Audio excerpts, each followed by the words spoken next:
بسم اللہ الرحمن الرحیم۔ السلام علیکم۔ آج کا کالم ہے اولیاء مقبول جان صاحب کا جہنم جسے ہم نے خود تخلیق کیا۔ یہ ماتم اور گریہ، یہ احتجاج اور غصہ ہمارا مقدر بنا دیا گیا ہے، اس لیے کہ یہ قتل گاہیں اور آبرو ریزی کے لیے سہولت گاہیں ہم نے خود تخلیق کی ہیں۔ یورپ میں جب مذہب کے معاشرتی لباس کو اتارنے کی تحریک کا آغاز ہوا تو نئے کلچر کے طور پر چند اسکولوں اور کالجوں نے اپنے ہاں لڑکیوں اور لڑکوں کو ایک ساتھ پڑھانے کا آغاز کیا۔ سب سے پہلے اعلیٰ تعلیم کے اداروں میں مخلوط یعنی کو ایجوکیشن کے سلسلے کا آغاز ہوا، اور پھر اس کے بعد اکا دکا اسکولوں نے بھی اس کا آغاز کر دیا۔ مخلوط تعلیم کا پہلا کالج 3 دسمبر 1833 میں امریکی ریاست اوہایو کے شہر آبلرن میں قائم ہوا، جس میں 29 لڑکے اور 15 لڑکیاں داخل کی گئیں۔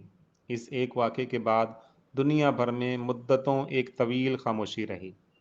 تقریباً 43 سال بعد برطانیہ میں 1876 میں برسٹل یونیورسٹی کے کالج میں لڑکیوں اور لڑکوں کی مخلوط تعلیم یعنی کو ایجوکیشن کا آغاز کیا گیا۔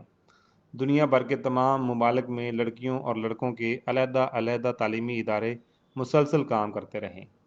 چونکہ مغربی معاشرے کے لوگ بھی زن و مرد کے اختلاط سے پیدا ہونے والے خطرات سے اس وقت تک بخوبی آگاہ تھے، اور ابھی تک سیکولر لبرل دانشوروں کا جن بھی بوتل سے پوری طرح باہر نہیں آیا تھا، اسی لیے دنیا بھر کے جن چند تعلیمی اداروں نے مخلوط تعلیم شروع کی انہیں بڑے اچنبھے اور حیرت سے دیکھا جاتا تھا۔ آکسفورڈ، جسے جدید تعلیمی انقلاب کی ماں سمجھا جاتا ہے، اس میں بھی 1937 میں نوفیلڈ کالج نے پہلی مرتبہ 5 لڑکیوں کو لڑکوں کے ساتھ داخلہ دیا، جبکہ آکسفورڈ کے باقی اداروں میں کافی دیر بعد 1974 میں مخلوط تعلیم کا آغاز ہوا۔ آکسفورڈ کی ہم پلہ کیمبرج یونیورسٹی میں پہلا مخلوط تعلیم کا کالج ڈارون تھا، جس نے 1964 میں ایک خاتون کو لڑکوں کے ساتھ داخل کیا۔ کیمبرج کے باقی ادارے 1972 میں مخلوط ہوئے، جبکہ میکڈیلن وہ کالج تھا جس نے صرف 32 سال پہلے یعنی 1988 میں کو ایجوکیشن کا آغاز کیا۔ ایسی ہی تاریخ دنیا کے تمام مغربی ممالک اور جدید تہذیب کے مراکز کی رہی ہے۔ ان معاشروں کے پڑھے لکھے طبقے اور دانشور قبیلے نے پوری ایک صدی بعد مخلوط تعلیم کی مخالفت کی۔ ہر کسی نے ان خطرات کی نشاندہی کی جو مرد و زن کے ایک ساتھ کسی ایک ماحول میں کام کرنے سے پیدا ہوتے ہیں۔ 19ویں صدی میں سرمایہ کی دوڑ، صنعتی انقلاب اور کارپوریٹ معاشرے کی تخلیق نے جہاں انسان کو مکمل طور پر ایک روبوٹ میں تبدیل کیا، وہیں معاشرے کی قدیم اخلاقی معیارات و تصورات کا بھی خاتمہ کر دیا۔ صنعتی ترقی کے نام پر عورتیں، مرد اور بچوں کو پہلے کارخانوں میں ایک ساتھ اکٹھا کیا گیا۔ یہ بدترین، ظالم اور استحصالی ماحول تھا۔ اس کے خلاف احتجاج کے طور پر لاتعداد تحریریں سامنے آئیں، جس میں چارلس ڈکنز کے ناول اولیور ٹوسٹ نے بہت زیادہ شہرت حاصل کی۔ اس ناول میں ترقی کی سیڑھیاں چڑھتے ہوئے برطانیہ کے ایک بچے کی کہانی بیان کی گئی۔ یہ یتیم بچہ اولیور ایک کارخانے میں جنم لیتا ہے، اور پھر زندگی اسے لاتعداد خوفناک تجربات سے گزارتی ہے، جو اس دور کے صنعتی انقلاب والے یورپ میں ہر مزدور بچے کو پیش آ رہے تھے۔ چائلڈ لیبر اسی جدید کارپوریٹ سیکولر معاشرے کا پوری دنیا کو تحفہ ہے۔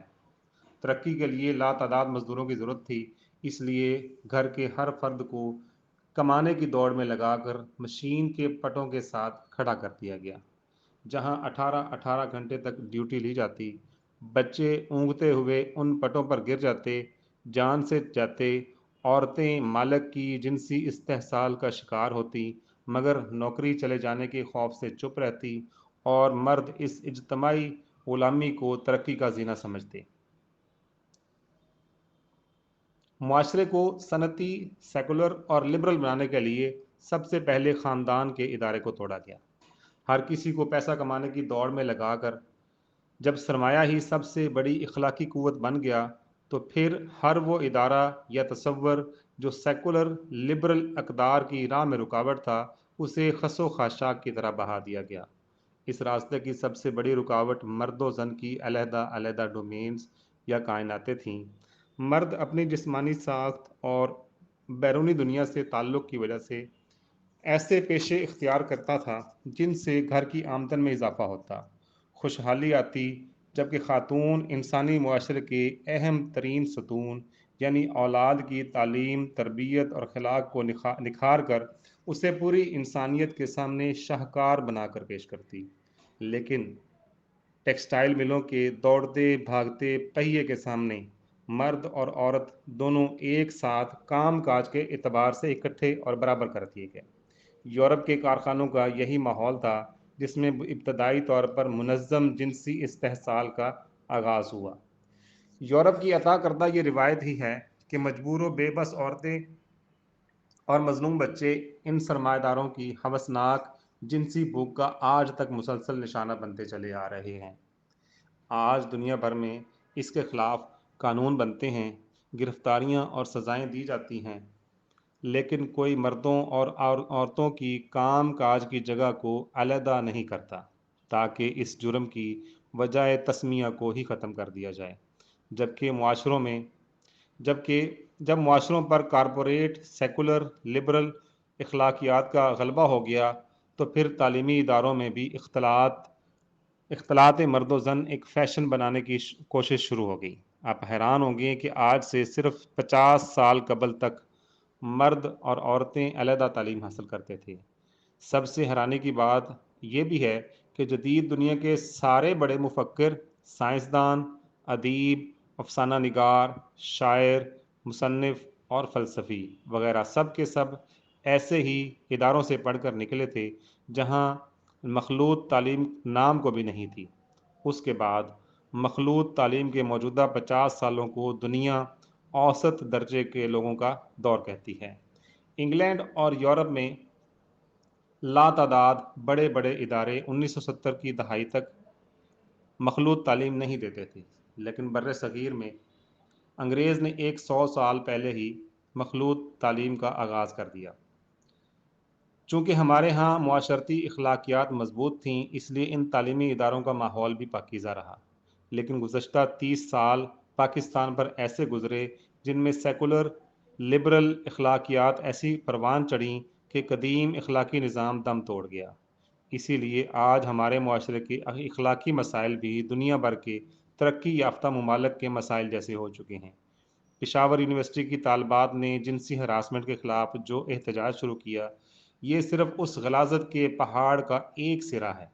یہ بچیاں بھی اس لیے اجتماعی طور پر احتجاج کے لیے باہر نکل آئی ہیں کیونکہ پشتون معاشرے کے گھرانوں میں ابھی تک اخلاقی اقدار کی بازگشت سنائی دیتی ہے۔